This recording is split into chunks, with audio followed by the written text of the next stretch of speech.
Today we're talking about screen time, specifically video games. So if you have a child who loves their device or loves sitting in front of video games, there's a little thumbs up button below this video. You can click that.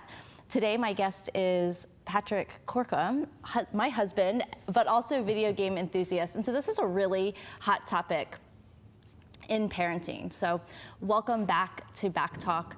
My name is Melissa Corkum, and I am the parent coach at thecorkboardonline.com.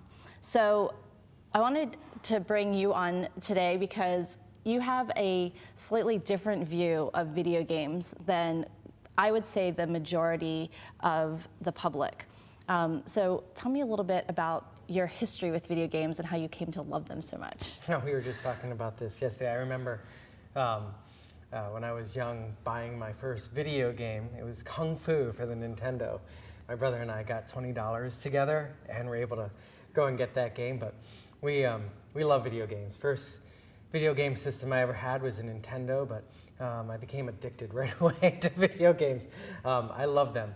But I've done a lot of research into video games and have used a lot of research by other people, very heavily with Jane McConigal. She went and did a doctorate and had a lot of research in regards to brain science and how people as a community get around games and how to use games for good. Her book is named Reality is Broken. It's an excellent book. I strongly recommend everybody read it.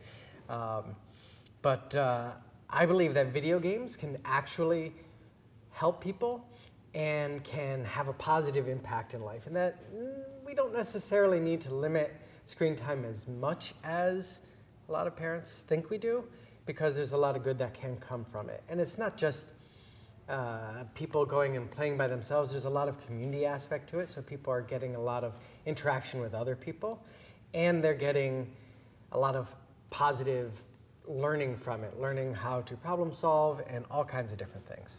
Okay, so talk about this gaming concept. So games can happen on screen and off screen.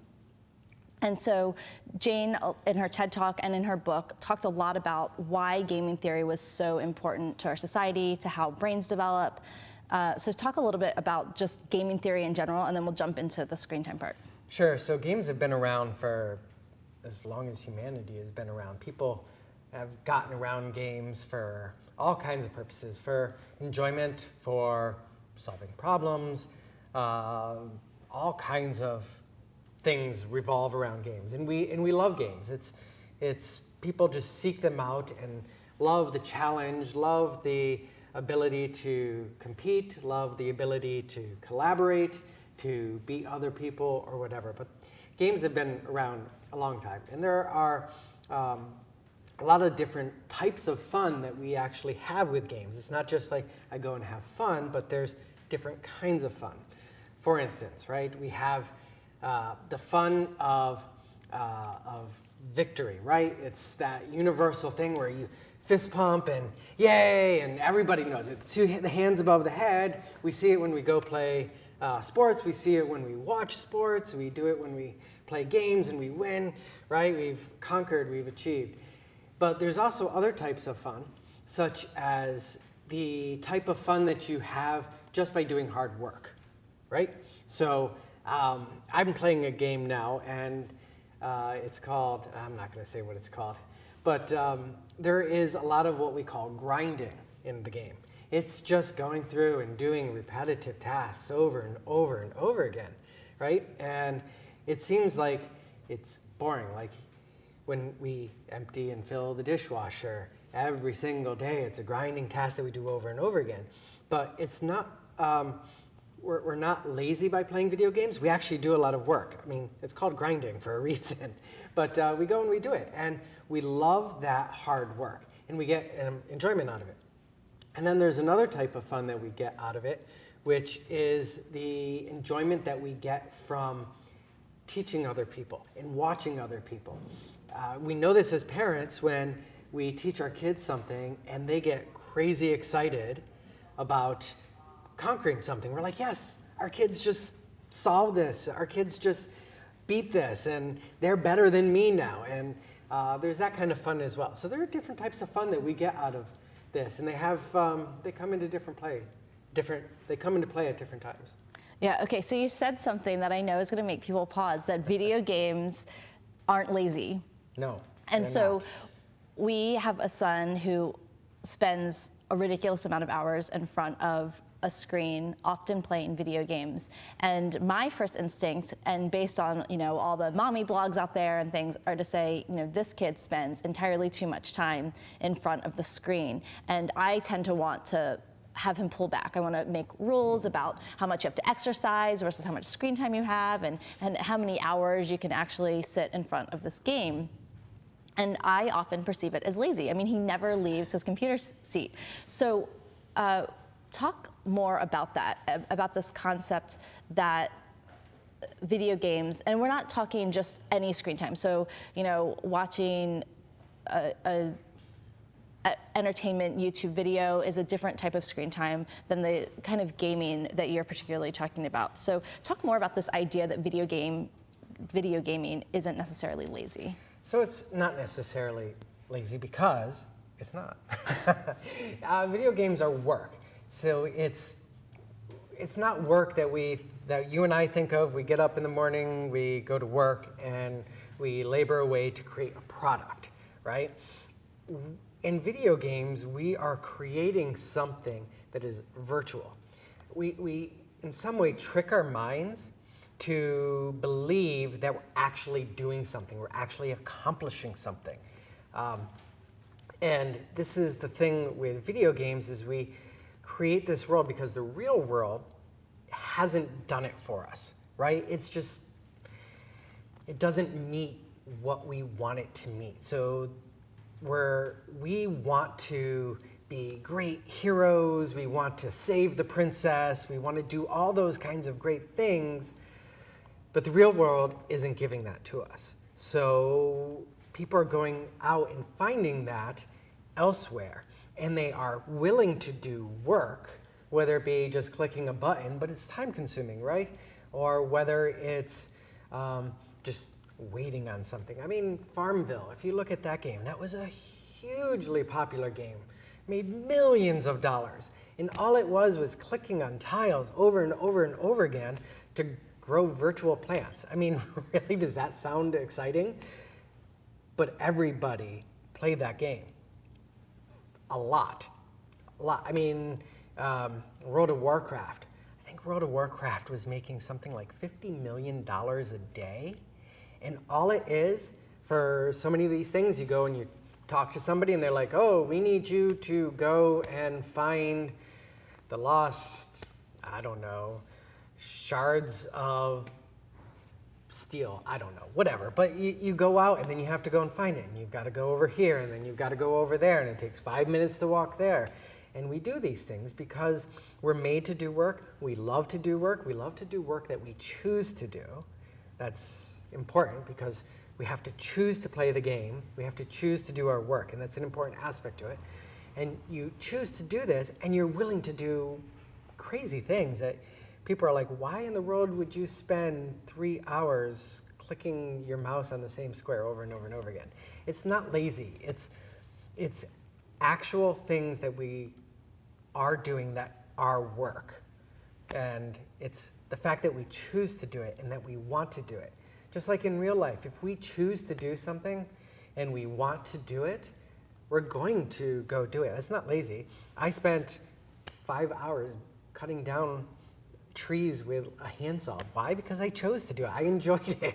I mean, but who really wants to do that? Most people wouldn't really want to go do that work. Well, you hit on something that's really important, which is purpose, and also this hit of dopamine we get when we're doing something, when we conquer something, even as simple as checking something off our checklist. For those of you who are checklists, that one little thing allows us this hit of dopamine, and we want to keep doing it. Like, have you ever written something down on a list just so you can check it off? And so this idea that real life sometimes isn't giving us the same kind of purpose and dopamine hits that we want, we've turned to video games. So we're going to take a quick break, but when we come back, we're going to talk a little bit more about this concept of dopamine and brain science, and then, but also what are the specific video games that you can encourage your kids to play that will help them accomplish these things?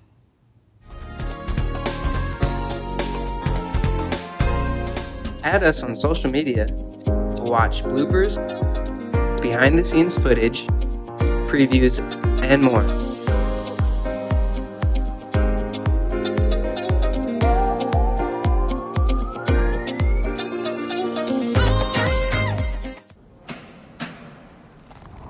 I work 13 hours a day, 6 days a week. So when I'm off the clock, I gotta get stuff done. So when I need a snack, I need something healthy, tasty, and easy to eat. Like wonderful pistachios without the shells. They're protein-powered, delicious, and great on the go. And that's perfect for me. Thanks, Liz. A woman without a lot of time.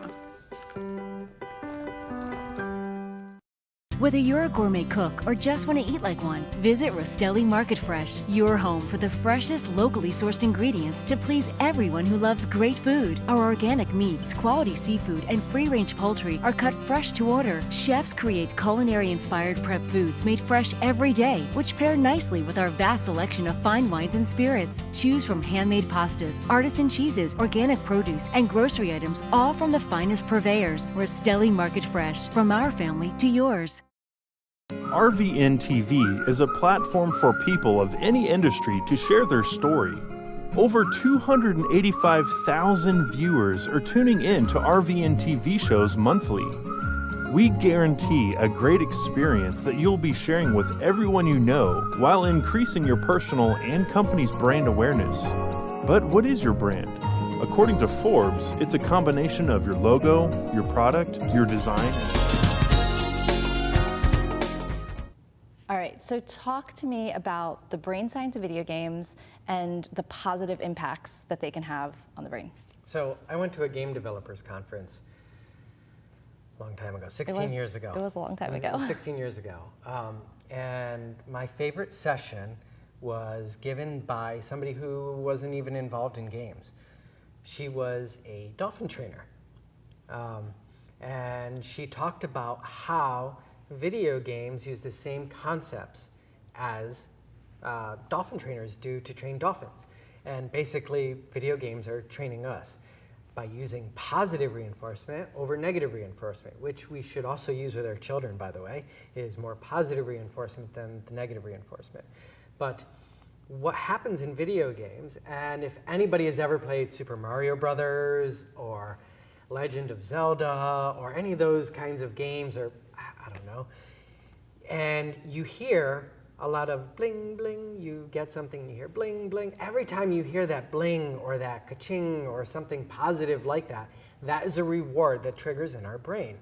We get a huge hit out of this, and it's a dopamine hit, and we get them over and over and over again, very frequently early on in video games. So this is how games get you hooked, is they give you lots of rewards right away. They give you level ups. That's a huge reward to our brain. We get dopamine hits constantly. But just like Pavlov's dog, right, you can give the reward, or sorry, you can you can give the thing and you're going to react, right? And so we don't need the rewards as often after a certain period of time. So as the game gets harder and you're playing it for longer, you need fewer rewards to actually continue playing the game. And games nowadays, they want you to play longer as opposed to years ago. Now the games, they charge you for playing longer and whatnot, so the reward system is changing a bit over older games where you get fewer rewards later on. Now you have to pay for the rewards. So they're going after your wallets. So watch those games that want to go after your wallets like that. But we get those hits. And so that's one type of hit that you get from video games. Another one can be oxytocin hit. So you're like, oxytocin, what is that? That is the brain chemical that gets released that gives a positive feeling from social interactions, basically. So when we play a game like, I don't know, Halo, or something like that, when we're playing with other people, has to be with other people, right? Because we actually enjoy collaboration over competition. That has been shown to be significantly higher in oxytocin hit and desirability, is to actually collaborate instead of compete, though we do love competition. Yes, we do. But we get the oxytocin hit when we do that. So we're actually playing games that are socially interactive. So that is a huge part of the video game culture nowadays, is the social interaction. It used to be we'd get together with a bunch of friends, sit around the TV, and play with the buttons. Now we do it virtually, sometimes with webcams, but we're doing it audibly, or just playing with other people, even without the audio. But that oxytocin hit is a big driver towards playing video games as well. Yeah, and to that point, because a lot of people would say that this virtual reality that we've replaced kind of real in-person relationships with is a detriment. And there's science behind that, and there's some truth behind that. But a lot, especially if you have kids with special needs or of social anxiety, collaborative gaming gives them an outlet and a way to kind of be more socially acceptable, because the rules are so structured, the games are structured, and it gives them the structure that they need to feel successful, rather than being in a social environment where everyone's kind of just hanging out. And that's a really hard environment for some of our kids. And so collaborative video gaming, from that perspective, has a lot of benefits for kids who are struggling in other ways socially. It gives them that sense of belonging that our kids are really, really desiring and longing for. And a lot of times we're standing in the way of that. Again, we need to do everything with moderation, but understanding the benefits and why our kids seem so addicted to video games is really important for that part. Do you have anything to add to that? That addiction factor has to come into play when you decide what you're going to let your kids play, how frequently they're going to play. In American culture, we have generally considered less addiction than in other cultures. There are some cultures, like in Korea, for example, where video gaming has gotten totally out of hand, and the addiction level is just absolutely insane in some areas. There are video game bars where, I mean, people wear diapers. So if your kids are wearing diapers to play video games, you gotta call in the pros on that one. So yeah, you need to watch out for the addiction, and you need to watch out for just your actual individual kid and knowing that kid. So if your child has special needs, we had a child who really could not differentiate between reality and video games or TV. Asked me once if, when I was a kid, if the world was black and white, right? Because they just can't differentiate. You have to be careful what you let them play, because you can become immune to violence and whatnot, the idea of that, and without knowing that it's virtual and understanding that it's not reality, you just need to be careful with some kids. Yeah, so speaking to that, violence is a big, I think, fear in video games. A lot of times we hear about violent video games leading to other acts of violence, and a lot of times possibly because kids may not be able to create that barrier between reality and fantasy. But as we were talking about, there are a lot of other types of games out there and a lot of other benefits. So talk to us about the types of games that you're really a big fan of. And in fact, last year, Patrick was in charge of the schooling curriculum for one of our kids who we still homeschool. And a large part of that curriculum, much to my dismay, was video gaming. So talk a little bit about these games that you think are really great to expose our kids to, and maybe this is an area where we can compromise with our kids, where we can, decrease the amount of maybe violent first-person shooter games, but increase some of these other types of games that you're really a big fan of. Right, so I'm a big fan of games that are not just the first-person shooters, but they are games that force you to use your brain to solve problems. So puzzle games, they're great games. Things like Portal, right? That's a great game to get your kids to learn to solve problems. So before you for those of you who aren't familiar with Portal, what is Portal, like, and why is that a great game? So just give a brief, I know it's not visual. So Portal is a game where you have to use different elements in your environment and use these portals to transition from one place to another, and then you have to bounce off one thing and get to another thing. So you've got to be able to create in your mind a way of getting through this puzzle and using different elements to solve it. Yeah, it's a lot of spatial. And there's a lot of story around it, which is good as well. So it further enhances the game by the story. But there are a lot of different games. The Turing Test, it's similar concept. I'm trying to think of others off the top of my head. But puzzle games are great. And there are other games. Take, for instance, The Legend of Zelda, right? That is a mix of some battle. I mean, the original Legend of Zelda, like battle, I mean, you're talking about little, like 8-bit, like squares on the screen, right? But that's a great game because there's a lot of problem solving. There's a lot of grinding, learning to do like hard work to find something that you want to do, like you actually want. So there are games like that that are also good, not just the puzzle games, but those as well. So those are the games I'm particularly a fan of, especially for kids. Anything that's educational, there used to be a game for Wii. Do you remember where you had to pop the balloons that like were a certain number or like the math problems on there? Great games. It mixes mixes math, like easy math, with speed, and you have to be confident in what you're doing, right? Along with your fine motor skills. Those are excellent games. Yeah, we're also big fans of moving games, so the dancing games. We used to play golf in our living room every night after the kids went to bed.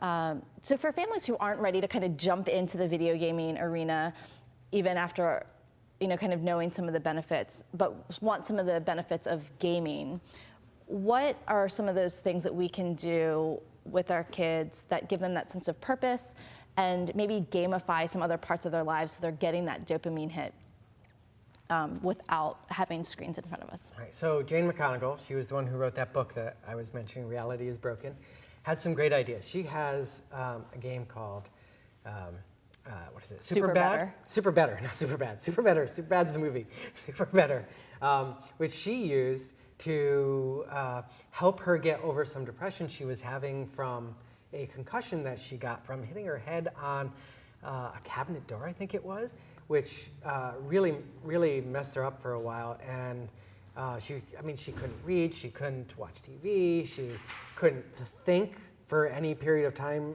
on anything, and she was really depressed about it. And so she decided she was going to do something really harmful to herself, or she was going to get herself better. So she created this game called Super Better, and you can actually download it for your phone, and you create a character name for yourself, and you engage other people to create missions for you and other things like that. So something like that is a great way. She created another game, because she hates doing chores, don't we all, called Chore Wars. And Chore Wars is the idea of, you get points and you level up based upon the chores that you do. So if everybody hates cleaning the bathroom, that's worth more points. And then you get extra points if you can clean the bathroom without anybody else finding out. So you create these competitions around that kind of thing, and you can get a lot of good out of the gaming concept without it even having to be video games. You just need to find ways of gamifying your world. And she believes that we can actually make a better world by gamifying our world just in general, because we gravitate towards games. So why not figure out a way of using that to do things that we perhaps don't like and making it fun? Yeah, so there's a lot of games that we can play with our families that are both collaborative. Some have competition, so there's like the traditional board games. Sorry, our family's a big fan of Aggravation, which is kind of a spin-off of that. If you have younger kids or kids, again, with special needs who that competition really maybe dysregulates them or causes big fights, then look for collaborative type games. If you have really young kids, then there's those like big Disney I Spy games, right, where you're together trying to find things. Heads Up is a great one. We love Heads Up, where kind of collaborative guessing of different things. Like it's like kind of a modern day charades, other things like that. What else would you say to families who are kind of struggling around this screen time video gaming thing? What would you say to them in terms of how do we talk to our kids about this? How do we create healthy boundaries around it? So you need to know your kid first and foremost. That's the most important thing, is you need to know if this is a problem for your kid. Is it a problem for your kid, or is it a problem for you? Do you just not like it because your kids are playing lots of hours on this? Or is it something that maybe they are actually getting some benefit, but talk to them, ask them why they enjoy playing it, make them think about it so that they can actually rationalize it to themselves or realize that maybe they shouldn't be doing this. So have the conversation. Don't be afraid of that conversation with your kids. They are smarter than we give them credit for, and if they're online a lot, they're learning a lot too. So yeah, have that conversation. Well, and it's funny that you should say that, because one of our sons, again, spends a lot of time on YouTube, and I wouldn't have necessarily, encouraged that, but the dude knows how to, put together a car engine now because of all of that. And he also used to spend a lot of time, what's the game with the blocks? That Minecraft. He played a lot of Minecraft, but he actually had a server, and he was managing all these people in it, and so I was just perceiving it as this, horrible amounts of screen time. And then when we did have a conversation about it, he talked about all these social skills and leadership skills he was having to learn along the way. So, and he's learned how to code from that. He goes in and does stuff. So he's learned a lot from Minecraft. I mean, he's learned about servers, he's learned about networking, he's learned about coding, all things that may be foreign to a lot of people here, but these are real life skills that he will be able to take out in the workforce when he wants to go. And he's figured out a lot of what he wants to do with his life through watching YouTube and playing video games. And, sitting in front of us. It's not playing video games. That is not what he wants to do for a career. Well, maybe. Maybe, if he could, right? So again, thank you so much for being here and kind of shedding a different light on the video game subject. If you have a topic or a question that you'd like to have chatted about here on Back Talk, check out RVN TV's social media channels, Facebook, Snapchat, Instagram, Twitter, all the places at RVN TV. Twitter's at RVN TV1, and we'd love to chat about that here on the show. Thanks so much, guys. Thanks.